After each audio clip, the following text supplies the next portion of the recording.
This is Hawkissimo, and today we're going to be talking about Bastet. She is the Egyptian assassin who is the goddess of cats, and as you can see, I have her at diamond level. The reason that we're going to be talking about this assassin today, if you've watched my other videos, you know that I don't recommend people start with assassins. I feel that they're the most difficult class to learn. However, Bastet is one of the easier assassins to learn. So if you're looking to branch out into this class, she is a fantastic choice. Why is she easy, right? It's easy to say that people are easy, but there's got to be a reason. Well, the reason has to deal with her ability. So let's take a look at that, and let's do it through the ability builder, which I always advise that you customize, particularly if you're using the auto advancer to set up your abilities. So with that said, you can see the number 1 through 20 shows the order that I suggest that you build them in. If yours are blank, you should go ahead and pause the video and follow along using the pictures as the guide. Obviously, I start you with the pounce.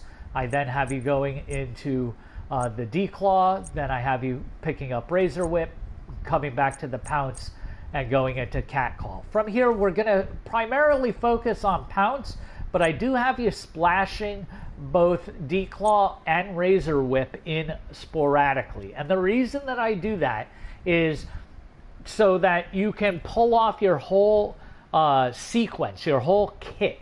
So Bastet is an ability-based assassin. And how do we make that determination? Well, we make that determination by looking overall at her abilities and what kind of damage it does and what kind of scaling. All right, Hawk, what does scaling mean? Well, scaling means after we look at the abilities, we see if there is a damage line, right? Because not every ability has damage, although they all do with Bastet.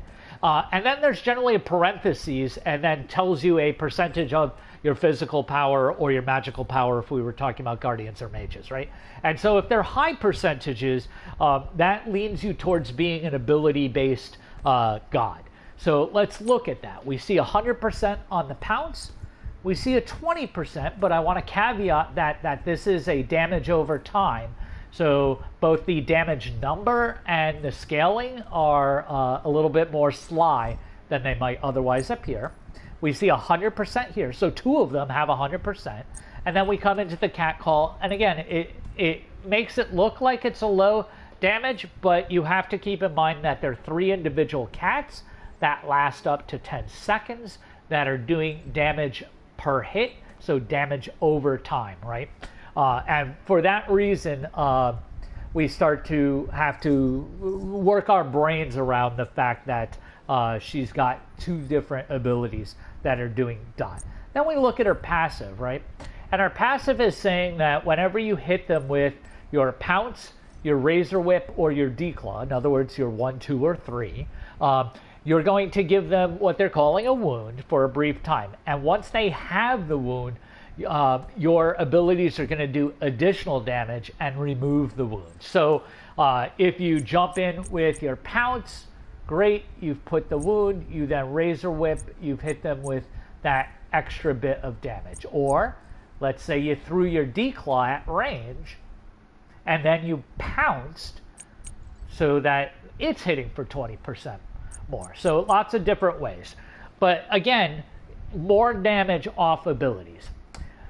Also, when we take the time to read the abilities, we see that the pounce is both an engage and a disengage. What does Hawk mean when he's saying that? Well, I mean that it's not just used and gone. You actually press the button to activate it, you jump forward on your leap, you land and do damage, but you have this 4 seconds in which you are moving faster and can continue to do other things. And that can be take potions, it can be use your auto attack, or most importantly, use your abilities, and then still hit the pounce to return to the original location, so disengage. So for that reason, her standard procedure is really going to be pouncing in and then starting to burst through her abilities and then pouncing away. Or maybe initiating with a declaw, since it is a projectile from distance, right? Then pouncing in, then maybe auto attacking, and then razor whipping, and then auto attacking, and then drop your ult and auto attack, and then get out. If you don't, if you're not good with auto attack cancels, don't worry about it. It's not important for her. Obviously, it's always nice to have that in your tool set, but she works plenty great without it. You know, you should be able to splash 1 or 2 basic attacks in there, but the gist is jump in, burst your abilities, leave. You are not a warrior. You are not intended to stay and persist in battle. That is not how an assassin plays. Okay, so with that in mind, let's talk about the ability or the item builder and why we have to make certain choices, knowing how our kit is working with bleeds, with dot, and with this engage, disengage mindset. So, on to Bluestone Pendant. Bluestone Pendant is going to work best with a ability-based god, and that's because A, you're getting back your mana over time with your MP5. You also start with additional mana, and you're getting the benefit of having an increase to physical power, but when you hit with a damaging ability, you're going to do that additional 30 points of physical damage over 2 seconds. And since we know that we're going to have the opportunity to jump in and start hitting several abilities, we're going to be able to get those 2 stacks easy breezy, nice and peasy. And that's going to be better than Death's Toll. So you're adding more dot damage to her overall kit. And at first level, that extra 60 damage from just the dot, not even counting the additional physical power, is kind of stupid. We always go Warrior Tabby with our ability-based gods. The difference between Warrior Tabby and Ninja Tabby is 20 points of power. You want that extra 20 points to carry over on your 100% power conversion ratio on 2 of your abilities. Heck, you want it even on your bleed damage, right? And with the thought in mind that you're not a auto attack based assassin, nor are you a hybrid, you don't prioritize auto attacks. So that's where she would differ than, say, Arachne. Arachne would be an example of a assassin who likes to mix in auto attacks. A Willix can be built either as a ability assassin or an attack base. She's truly a hybrid and is probably best played right down the line. Okay, so for the rest of the kit, the thought process is that we are going to be building into penetration. We want her abilities to hit as close to true damage as we can get them, and the way in which you get that done is by going into flat and percentage-based penetration. Flat penetration is always earliest best. You don't ever want to see this as the sequence where somebody says, oh, well, let me just go right into Titan's Bane early, and then I'll start building flat pen later. So I should have a video that talks about this at greater length later, but let's talk about why for Bastet and in general. Well, it has to do with the inherent protections that are on gods and goddesses. And if you're not already familiar with this, when you're in this view, you can use your R2 and your L2 button to start scrolling through to look at different levels. So if we start looking at, you know, that 5th, 6th level, what kind of protections are we talking about? We're talking about 30 points of protection on an assassin as just a typical number. So if you were to take Titan's Bane, it would offer 33% flat or percentage-based penetration. So you'd be reducing that 30 points of protection by 33% or 10. Well, hell, you could get that just as flat pen and be getting other advantages. For instance, an extra bit of power or some extra passives. So that's why you never want to build percentage pen early, even if there's one tank. Forget the one tank. That's not your target anyway. You should always be hunting squishies. Mages. So, Joe turns. 10 flat pen, 40 power, going to give you a 20% cooldown, going to give you some additional mana. all in all, very versatile. Should always be one of your first items as you're learning assassins. Too much versatility there. You'll see the pros take Hydra's Lament, but you have to keep in mind they're all good at auto attack cancels. And I'm assuming that if you're playing in casuals, that's not your bread and butter. And this is going to be a better buy. Not bad to go the other one, but I would preference this even if I was going to build Hydras next. Then I have you going into Brawler's Beatstick, and a lot of people think of this as a counter build to a healer, but the truth is it's 40 power, it's 15 flat pen. So by your second item after boots, you've gotten 25 points of pen. That's fantastic. So now you're starting to hit very much close to true damage on low armor people, which are your primary targets as an assassin, right? So very important. The fact that it happens to have that awesome passive that gives a 40% reduction to healing for 8 seconds, which 8 seconds is an eternity for combat, particularly for an assassin like Smite. That's just incidental.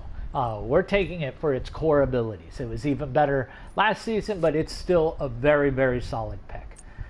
Next, we want to go into Heartseeker. Heartseeker only has 25 power, and I think people sleep on why this is good. This is good because it gives assassins 10% bonus move speed, but also if you're a ability-based assassin, because it's going to take 100% of your power from physical items and add that to your next ability cast once you've stacked it with 5 auto attacks, and there is no timeout on that. So you can get those 5 stacks by clearing a jungle buff, by clearing minion waves. It's not just against enemy gods. That means that that pounce in is going to hit with 200% bonus, right? So because it had 100% scaling, plus this is going to add, and we've now gotten you up to 35 pen.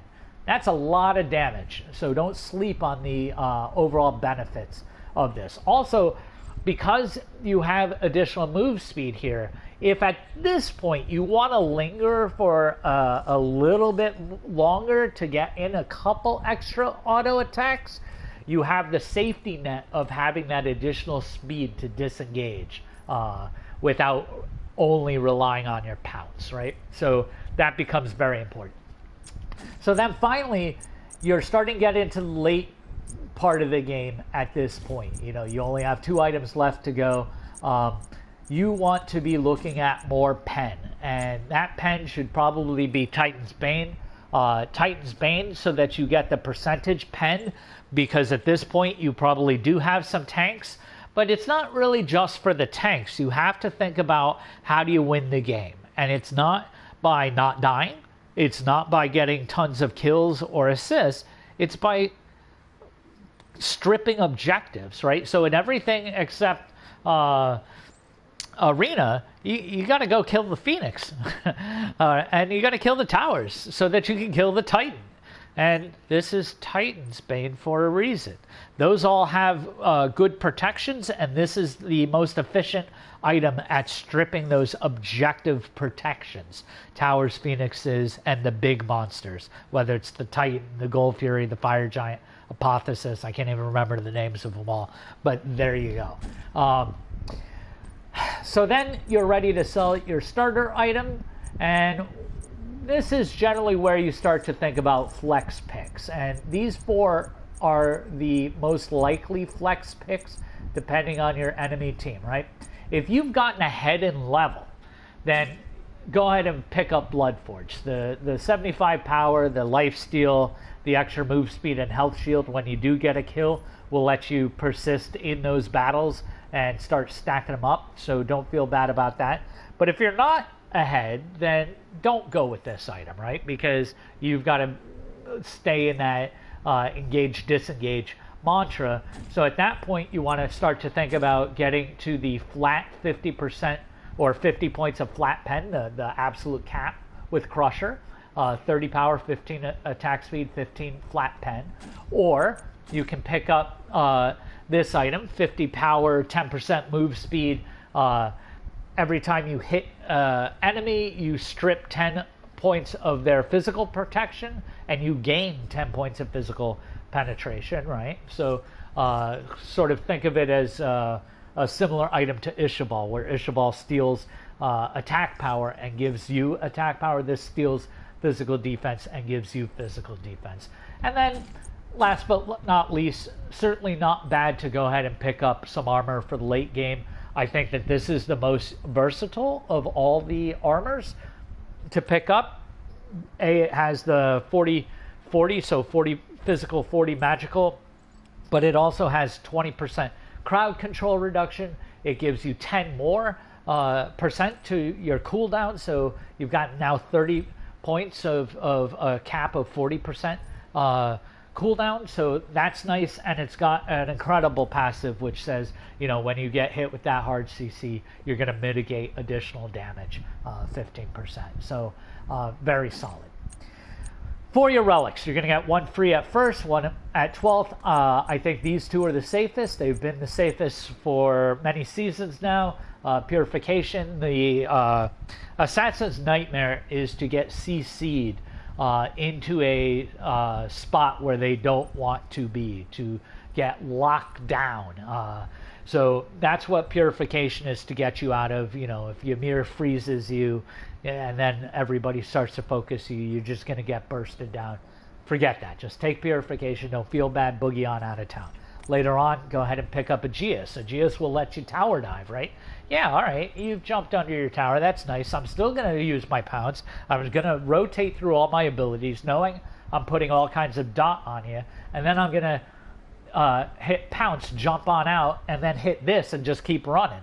And good luck. So very versatile. But on the flip side, if you want to talk about some other viable alternatives, even though this item got nerfed in 4.10, it's still pretty good. It's better early game than it is late game, generally speaking. But, you know, certainly if you do have those occasional tanky people who are bugging you, the fact that it's hitting for true damage and making them take extra damage is certainly nice. And then this item got buffed. So instead of restoring 50% of your health and your mana lost over 3 seconds, it's over 5 seconds, which used to be its scaled up version, and then it's scaled up goes to 7 seconds, and the cooldowns came down. So all in all, a viable option, particularly for assassins that have quick cooldowns. By knocking down 3 more seconds, you can go ahead and cycle through them again. So think Ratatasker, for instance, can do the same sort of engage disengage sequence and can probably hit it off twice with this. Bastet might be able to pull that off. You know, not quite in the 5 second range, but you start to get down close to that. Okay, babbled on long about the A build. Let's talk about a B build. So the B build is going to be, again, starting with your same starter and then coming down here. And here what you see is I traded a little bit of that early penetration to give you a little bit of tankiness by still we go into Joe turns, but we pick up Shifter Shield. And the Shifter Shield is giving you that 15 points of physical and magical protection when you're above 50% health. But all of a sudden, when you drop below 50% health, you go to 50 protection. So that is huge. You can see here, we're starting to double the amount of protections that we'd be dropping, because it's only showing the additional 15. But here you can see, you know, level 8. There we go. So at level 13, this would literally be doubling my physical protection once I drop below 50% health. More importantly, when I'm above 50% health, I get that massive 70-point power spike. So very useful for the abilities. We still want to then focus on penetration after that, which is why I think you can go into Heartseeker and go ahead and have that maneuverability. You can then go into either Brawler's Beat Stick if you're not seeing protections and defenses on the enemies, or into Titan's Bane. And then when you're finally ready to sell your starter item, you would then pick up whichever one you didn't complete. Or you can go fishing in this pool. Hey, you want to be extra tanky? Go ahead and pick this up. Now you've dropped another 40 points of protection. And again, you know, up at 20th level, that starts to look a heck of a lot more healthy. So there'd be nothing wrong with this as a build. Excuse the cough. Finally, I'm going to talk about an item or two for unusual enemy team compositions. So, in casuals, you see this way too often. You see really poor enemy team compositions. And by poor enemy team compositions, I mean those teams that have 4 physicals or 4 magicals, or heaven forbid, 5 physicals or 5 magicals. In those instances, 100% of the time, you should be grabbing a single piece of armor. Because if it's 4, it means that one piece of armor is good against 80% of their team. And if it's 5, it's versus 100% of the team. So let's talk about what are good choices for that. Well, Gladiator Shield would be okay in the early phases, but really this is a transition item for Conquest. So outside of Conquest, I think it loses some Zuzu. But instead, you start to look to Void Shield. Hey, if you already went with Shifter Shield, stacking this on will do wonders, right? So you're getting both power and protection. We haven't walked away from increasing our power, but we've also given ourselves some protection. And the aura here is reducing their physical protection for not only you, but for the rest of your team, which means that when you engage, you're causing havoc on their team. So I think that becomes a strong pick. If you were to then, so let's say that we're against one of those cruddy teams. How would we approach that? I think that starting to look at the sequence as something like this, you could say, hey, let me punish the hell out of the fact that they've gone heavy physical by still starting with my cooldown and flat pen, but then let me pick up armor that still gave me power and strip more defenses, and then let me take this sword, which has 50 power on it, 10 movement speed, but every time I hit them, I'm stripping protections and gaining protections, right? That's a nightmare scenario for that enemy team. So the magical side of things, we would come down here into magical. I think Ancile is okay, or Ancile if you prefer. I think of this as better for mages who really need to get up into your face. So think about a Ao Kuang, for instance. Hades when he engages on you. But otherwise, go ahead over into here for Runic Shield. You know, again, we've gotten both power plus protection, plus you have additional effects that are particularly annoying for those classes. So never rule out those options that are available to you. I know that for other classes, this Shogun's Kusari would be good. I would not recommend Shoguns for Bastet, again, as an assassin who's not an auto attack assassin. You're not trying to get that attack speed. You want to preference power and pen, and or other utility effects that are more versatile. But if you were a Arachne or an Willix, for instance, this would be fine. If you were a hunter, for instance, this would be great. If you were a warrior, this could be useful.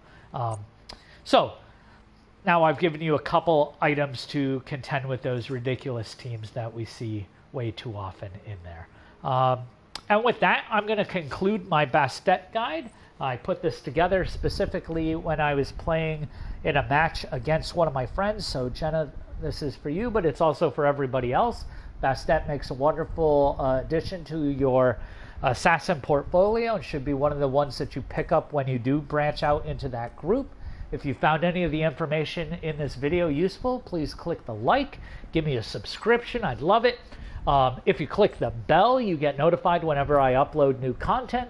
If you have questions or comments, you want to make a request for having me cover a specific topic, go ahead and fill out that comment section. I do check at least every day, 2 at most.